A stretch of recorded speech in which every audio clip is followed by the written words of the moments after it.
సాధారణంగా యువత వారమంతా చదువులు ఉద్యోగాలు అంటూ బిజీగా గడుపుతుంటారు. వీకెండ్ రాగానే ఏ సినిమాకో షికారుకో వెళ్లాలని ప్లాన్ చేసుకుంటూ ఉంటారు. ఆ విద్యార్థులు మాత్రం అందుకు భిన్నం. తమ తమ పనుల్లో ఎంత బిజీగా ఉన్నా వీకెండ్స్ లో మాత్రం వైట్ వాలంటీర్స్ ఫౌండేషన్ తరఫున సమాజ సేవలు అందిస్తున్నారు. వృద్ధాశ్రమాలకు వెళ్లి కుటుంబ సభ్యుల మాదిరిగా సపర్యలు చేస్తూ అండగా నిలుస్తున్నారు. మరి ఏంటి ఫౌండేషన్ విశేషాలు? ఈ స్టోరీలో చూద్దాం.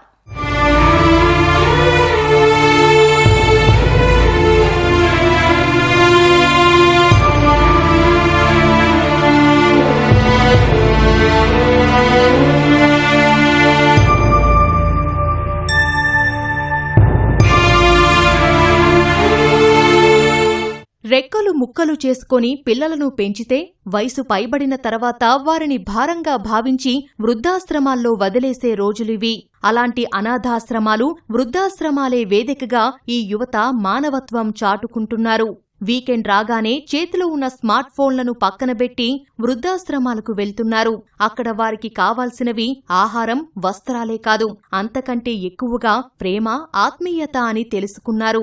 అక్కడికి వెళ్లి వారితో సమయం గడుపుతూ వారి కష్టసుఖాలను ఓపికగా వింటూ అమ్మమ్మ, తాతయ్యగా భావించి సపర్యలు చేస్తున్నారు.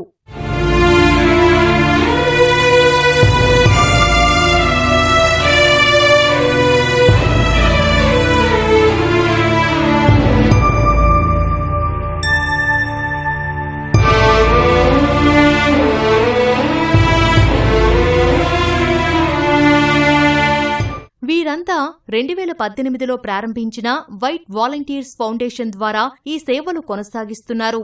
ఫౌండేషన్ సీఈఓ లత వాలంటీర్లను ఒక సైన్యంగా మార్చి అనుకున్న లక్ష్యం కోసం నిరంతరం శ్రమిస్తున్నారు. ఈ సంస్థ ఆధ్వర్యంలో వందలాది మంది యువత వాలంటీర్లుగా మారుతున్నారు. చదువుకుంటూనే మార్పు కోసం ప్రయత్నిస్తున్నారు. కేవలం చదువులోనే కాదు, మానవత్వంలోనూ ఫస్ట్ అని నిరూపిస్తున్నారు. వృద్ధులతో సమయం కేటాయిస్తూ మనవడు, మనవరాలు అనే భావనను కలుగజేస్తూ వారిని ఆనందపరుస్తున్నారు.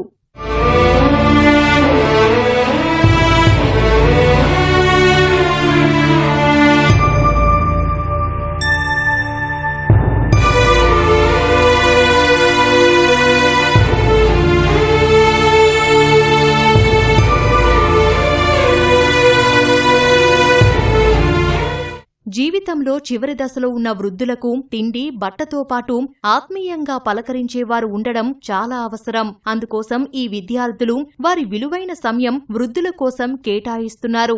వారిని తమ సొంత నానమ్మ, అమ్మమ్మ, తాతయ్యల్లా భావించి ఆప్యాయంగా పలకరిస్తున్నారు. వారి కష్టసుఖాలను పంచుకుంటూ జీవిత పాఠాలను నేర్చుకుంటున్నారు. ఇలా వారితో తమ సమయం గడపడం చాలా తృప్తినిస్తోందని చెబుతున్నారు ఈ విద్యార్థులు. వైట్ వాలంటీర్స్ ఫౌండేషన్ దాంట్లో ఇక్కడ బేసిక్గా ఎవ్రీ సండే మేము ఇలా ఆర్ఫనేజ్కి కానీ ఓల్డ్ ఏజ్ హోమ్స్కి కానీ వెళ్తూ ఉంటాం అనమాట. ఇది సిన్స్ 2018 నుంచి ఉంది ఈ ఫౌండేషన్. త్రూ క్లోత్స్ డొనేషన్ కానీ, ఫుడ్ డొనేషన్స్ కానీ ఫండ్స్ రేస్ చేసి ఎంతైతే వీలవుతుందో అంత వాళ్ళకి హెల్ప్ చేస్తూ ఉంటాం ఎవ్రీ వీకెండ్. అలా ఉండేది. కానీ ఒక్కసారి వెన్ వీ స్టార్టెడ్ కమింగ్ ఇక్కడికి, వీళ్ళకి ఆ సండేనే మేము కలుస్తున్నాం అన్న ఆనందం ఎక్కువ ఉంటుంది కదా. వీళ్ళని ఆ హ్యాపీనెస్ చూసి అదే ఎక్కువ మోటివేట్ చేస్తుంది మమ్మల్ని ఎవ్రీ సండే వచ్చి కలవటానికి. నేను నా ఫ్రెండ్స్ని కూడా వస్తూ ఉంటాను. సో అలాగా ఇప్పుడు దీంట్లో మేము ప్రస్తుతానికి వైట్ వాలంటీర్స్ ఫౌండేషన్లో 50 ఇంటర్న్స్ దాకా ఉన్నామన్నమాట. Target is 100. సో ఎంత వీలైతే అంత ట్రై చేస్తాము. ఎవరి ఇంట్రెస్ట్ బట్టి వాళ్ళు వస్తూ ఉంటారు. ఇప్పుడు ఇక్కడ ఓల్డ్ ఏజ్ హోమ్లో మాతో 10 మెంబర్స్ దాకా వచ్చాము. అలాగా ఆఫీస్ దగ్గర ఇంకో కొందరు ఉంటారు, అక్కడ హెల్ప్ చేసేవాళ్ళు, అక్కడ ఇలా వచ్చేవాళ్ళు. ఇలా బేసిక్గా ఎవ్రీ వీక్ మేము బ్యాచెస్ మారుతూ ఉంటాము. 50 ఇంటర్న్స్ దాకా ఉన్నాం కాబట్టి. సో ఇప్పటిదాకా ఇది నా third or fourth old age home. So వాళ్ళకి నచ్చుతుంది మేము వెళ్ళటం, ఇంటరాక్ట్ అవ్వటం. వాళ్ళు కూడా మమ్మల్ని అటు మనవరాలు లాగానో కూతురు లాగానో మమ్మల్ని కూడా రిసీవ్ చేసుకుంటారు. సో ఆ హ్యాపీనెస్ ఎక్కువ.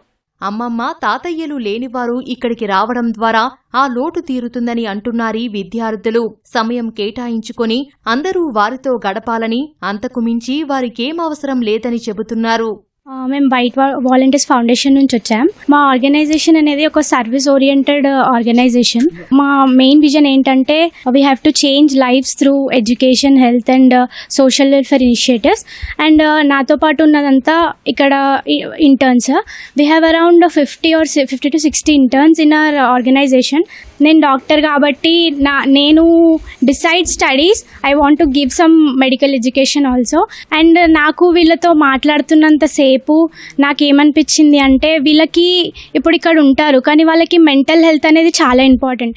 ఇప్పుడు మనం ఏదో బయట చేస్తున్నామని కాదు, బట్ మనం వాళ్ళతో వచ్చి కొద్దిసేపు మాట్లాడడం వల్ల వాళ్ళకు కూడా చాలా హ్యాపీగా అనిపిస్తుంది. వీళ్ళతో గడిపిన సమయం చాలా బాగుంది. ఒక బామ్మను చూసి మా జేజీ గుర్తొచ్చింది. ఆమె కూడా ఫ్రీగా ఉన్నప్పుడల్లా టీవీ చూస్తూ ఉంటుంది. సో నాకు ఆమె చూసిన వెంటనే మా జేజీ గుర్తొచ్చింది. జేజీ అంటే గ్రాండ్ మదర్. ప్రస్తుతం తమ ఫౌండేషన్లో 50 మంది వాలంటీర్లు పనిచేస్తున్నారని, ఈ సంఖ్యని 100కు పెంచడమే లక్ష్యమంటున్నారు సంస్థ నిర్వాహకులు. విద్యార్థులు తమతో ఎంతో ఆప్యాయంగా మాట్లాడారని, సొంత మనవళ్లు మనవరాలతో గడిపినట్లే అనిపించిందని ఆశ్రమంలో నివసిస్తున్న రేష్మి ఆనందం వ్యక్తం చేశారు. వాళ్ళు వచ్చినందుకు చాలా హ్యాపీగా ఉందండి. ఇక్కడ వీళ్ళు కూడా చాలా అంటే పెద్దవాళ్ళందరూ చాలా హ్యాపీగా ఫీల్ అయిపోయారు. ఏదో మా మన్మన్లు వచ్చారు, మన్మరాలు వచ్చారు అట్లా అని ఫీల్ అయిపోతారు. నేను చెప్పేది ఒక్కటి, ఓల్డేజ్ హోమ్ వస్తే ఇట్లా ఫ్యామిలీగా వచ్చేసి జస్ట్ వాళ్ళతో కొంచెం టైం వాళ్ళకి స్పెండ్ చేస్తే అంతే చాలండి. చాలా మంచిగా అనిపించింది. అంటే వాళ్ళు వచ్చారు, వాళ్ళ పనులన్నీ వదులుకుని చదువులన్నీ వదులుకుని వచ్చారు. తర్వాత వేరే స్టూడెంట్స్ లాగా టైం పాస్ చేయకుండా ఏదైనా ఇన్ఫర్మేషన్ అనేది తెలుసుకోవాలి, ప్లస్ ఓల్డ్ ఏజ్ హోమ్స్ లో ఎలా ఉన్నారు మనుషులు చూడాలనేసి వాళ్ళకి చాలా ఇంట్రెస్ట్ ఉంది కాబట్టి చాలా మంచిగా అనిపించింది. చిన్న ఏజ్ లో ఇంత అవగాహన ఉండడము ఆ లైఫ్ గురించి అనేది చాలా తక్కువ.